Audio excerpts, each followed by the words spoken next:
सभे मगहिया भाई बहन के भूलेटन काका के राम राम। आथिन मगहिया खबर में सुनती देश दुनिया के खबर। आज दशहरा है, जगह जगह पर जरावल जाए रावण, कुंभकर्ण, मेघनाथ के पुतला। दिल्ली में 3300 जगह पर कूड़ा के बनल रावण के जरावल गए। आज प्रधानमंत्री नरेंद्र मोदी हिमाचल प्रदेश जैतन और वो कुल्लू दशहरा में भाग लेतन। साथे साथे बिलासपुर में एम्स के करतन उद्घाटन। रक्षा मंत्री राजनाथ सिंह चमोली में जवान के साथे मनौतक दशहरा, साथे साथे करतन शस्त्र पूजन। गृह मंत्री अमित शाह जम्मू कश्मीर में जुग्गर, बकरवाल और पहाड़ी समुदाय के एसटी में शामिल करे के दिलन है आश्वासन। बिहार में नगर चुनाव पर लगावल गए कोर्ट से रोक, ईबीसी के आरक्षण न दिल गए हल। डीजीपी जेल हेमंत लोहिया के जम्मू कश्मीर में कर दिल गए हत्या, घरेलू नौकर पर शक, ओकरा कर लेल गए गिरफ्तार। मेदांता में भर्ती सपा के नेता मुलायम सिंह यादव के सेहत में हो रहा है तेजी से सुधार। टीआरएस नेता बरंगल में मजदूर सभे के बटलन दारू और एगो मुर्गा। सोपिया के द्रांच में 4 गो आतंकी के सेना के जवान ढेर कर दिलन। साहित्यकार शेखर जोशी न रहलन, 90 बछर के उम्र में होल उनकर देहांत।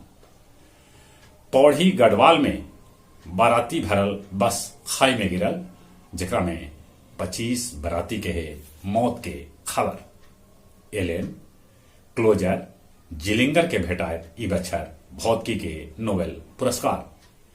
यूक्रेनी राष्ट्रपति जेलेस्की प्रधानमंत्री नरेंद्र मोदी के प्रति जतौलन आभार। आज दोनों कोई फोन पर कहलन है बात।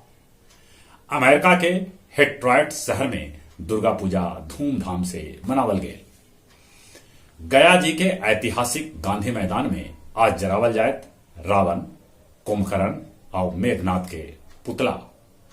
पटना में दशहरा में इतना पानी होल कि पंडाल में पानी जमा हो गए। साथे साथे कल तक रावण, कुंभकर्ण, मेघनाथ के पुतला खड़ा न हो सकल हल, जबकि 2 बछर बाद रावण के 70 फीट, कुंभकर्ण के 65 फीट और मेघनाथ के 60 फीट के पुतला बनावल गए है। मुख्यमंत्री लेतन भाग। गया में एगो थाईलैंड के महिला पर काली सवार हो गलन, लोग उनका करे लगलन पूजा। और अब कुछ खेल के समाचार। तीसरका T20 मैच में दक्षिण अफ्रीका भारत के 49 रन से हरा दिलक। भारत तैयो 2-1 से सीरीज जीत लेलक। महिला एशिया कप में भारतीय महिला टीम यूएई के 90 रन से हरौलक। राष्ट्रीय खेल के तीरंदाजी में झारखंड के भेटायल स्वर्ण।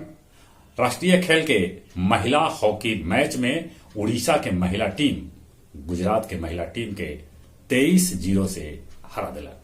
जहां तक मौसम के सवाल है, आसमान में बदली है, रौदा भी आवित है, पानी जहां तहां पड़े थे, पानी पड़े के भी उम्मीद है। चलित एक बार फिर से अपने सभे के बुलेटिन काका के राम राम।